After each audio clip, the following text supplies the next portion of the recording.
আসসালামু আলাইকুম, আপনাদের সবাইকে স্বাগতম আমার ভিডিও সিরিজের তৃতীয় পর্বে। যারা আগের দুটি পর্ব দেখেছেন তারা জানেন প্রথম পর্বে কাপড় কেনা আর মান যাচাই নিয়ে কথা বলেছি, দ্বিতীয় পর্বে বলেছে ডিজাইন এবং এমব্রয়ডারি নিয়ে। আজকের এই পর্বে বলবো হাতের কাজে জামা কাপড় অনলাইনে কিভাবে সেল করা যায়। পুরো ভিডিও দেখুন, আশা করছি এটি আপনার জন্য খুব কাজে আসবে। অনলাইনে বিক্রির জন্য প্রোডাক্টের উপস্থাপনা খুবই গুরুত্বপূর্ণ, কেননা ক্রেতা প্রোডাক্টের ছবি এবং ভিডিও দেখে কিনতে আগ্রহী হয়। আপনার পণ্যের ছবি স্পষ্ট হতে হবে, প্রাকৃতিক আলোতে পরিষ্কার ব্যাকগ্রাউন্ডে ছবি তুলতে হবে। আমি অনেক বোনের কাজ দেখেছি, অনেক বোন আমাকে হোয়াটসঅ্যাপে ছবি পাঠান, তাদের কাজ মোটামুটি ভালো, তবে ছবি তোলার স্টাইল বা ছবি তোলার ভঙ্গিটা একদমই ভালো নয়, ক্লিয়ারভাবে বোঝা যায় না। তাই আপনারা চেষ্টা করবেন সবসময় স্পষ্টভাবে ছবি তোলার, যাতে জামাটি আরো সুন্দর দেখা যায় এবং স্পষ্টভাবে বোঝা যায়।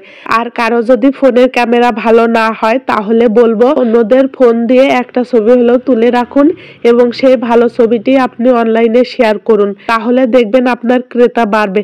কারণ সবাই ভালো পণ্য চাই, কেউই টাকা দিয়ে খারাপ পণ্য কিনতে চাইবে না। তাই ভালো পণ্যও যখন আপনি ভালোভাবে উপস্থাপন করতে পারবেন না, তখন ক্রেতা আগ্রহ হারিয়ে ফেলবে। আপনি যখন প্রথম অনলাইনে কাজ করবেন তখন তো বাইরের কেউ জানবে না যে আপনি কাজ করছেন।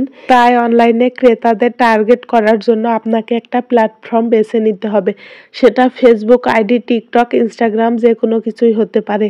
তবে ফেসবুক হলে ভালো হয়, কারণ ফেসবুকে সহজেই আপনি অনেকের কাছে ফ্রেন্ড রিকোয়েস্ট পাঠাতে পারবেন এবং আপনার কাজ অনেকেই দেখতে পারবে। তো আপনি প্রথমে একটি পেজ খুলে নেবেন। পেজের জন্য সহজ এবং সুন্দর একটা নাম দেবেন, যেই নামটা দেখে বুঝে যাবে যে আপনি কি ধরনের পণ্য সেল করতে পেজটি ক্রিয়েট করেছেন। এরপর পেজের প্রোফাইল এবং কভারে আপনার কাজের পোস্ট করে রাখবেন, যাতে ক্রেতা প্রথমেই আপনার পেজে ঢুকেই কিছুটা অনুমান করতে পারে আপনার সম্পর্কে। এবার আপনার কাজ হলো নতুন ডিজাইন শেয়ার করা। আমি প্রথম দুইটা ভিডিওতে বলে দিয়েছি আপনি বড়দের ড্রেস তৈরি করে টাকা বা সময় নষ্ট করবেন না। প্রথমে আপনি বাচ্চাদের ড্রেস তৈরি করবেন, যেখানে কাপড় এবং শ্রম দুইটাই কম লাগবে।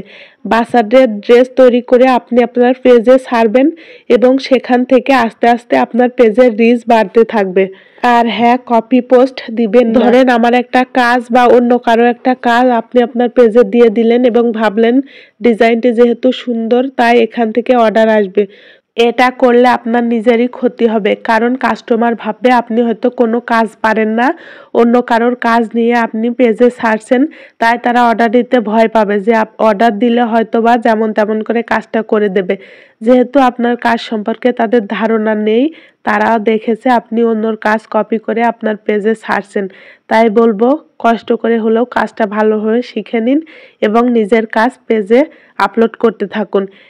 অবশ্যই অন্য আপুদের কাজ দেখে আপনি ডিজাইন করতে পারেন, তবে যেটাই আপনি করেন না কেন সবসময় নিজের করা কাজই পেজে ছাড়বেন। যে কাজটা অন্য কোথাও নেই বা অন্য কোথাও পাওয়া যাবে না, শুধুমাত্র আপনার পেজেই পাওয়া যাবে। কাজটা অন্য কোথাও থাকবে না মানে ডিজাইনটা অন্য কোথাও থাকবে এমন না, মানে আপনি নিজেই কাপড় কিনে নিজেই কাজ করেছেন এবং ছবি দেখে তো অবশ্যই বোঝা যাবে যে ডিজাইন কাজ সবসময় আমরা অন্য ডিজাইন দেখে কাজ করলেও কিন্তু একটু না একটু আলাদা হয়ে যায়।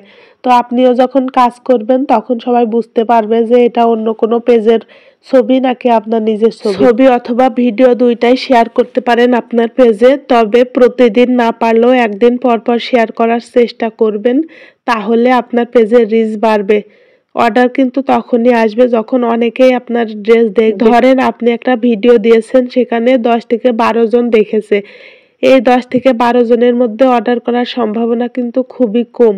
যখন আপনার ভিডিওতে 1000 2000 ভিউজ চলে আসবে তখন সেখান থেকে 2-1 জন অর্ডার করবে।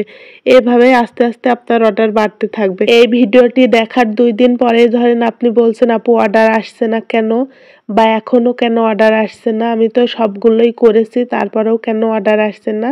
তো তাদের জন্য বলবো ভিডিও দেখার সাথে সাথে যে অর্ডার চলে আসবে, বা আমি যে টিপসগুলো বললাম সেগুলো অ্যাপ্লাই করলেই যে সাথে সাথে অর্ডার চলে আসবে ব্যাপারটা এমন না। ধৈর্য ধরে কাজ করতে হবে। তাহলেই অর্ডার এক সময় না এক সময় আসবে। পেজ খোলার পরেও আরও কিছু কাজ করতে হয় অর্ডার পাওয়ার জন্য, বা অর্ডার পাওয়ার পরেও কিছু কাজ করতে হয় এবং কাস্টমারদের আকর্ষিত করার জন্য কিছু কাজ করতে হয়। সেগুলো আমি পরবর্তী ভিডিওতে আপনাদের শিখিয়ে দেব।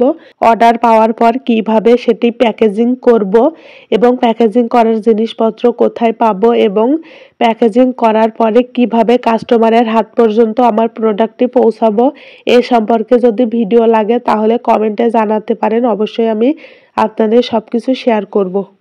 যে আপুমনিরা ভিডিওর শেষ পর্যন্ত এসেছেন এবং ভিডিওর কথাগুলো মনোযোগ দিয়ে শুনেছেন, তারা একটা কমেন্ট করতে পারেন কাজ করছি বা করব।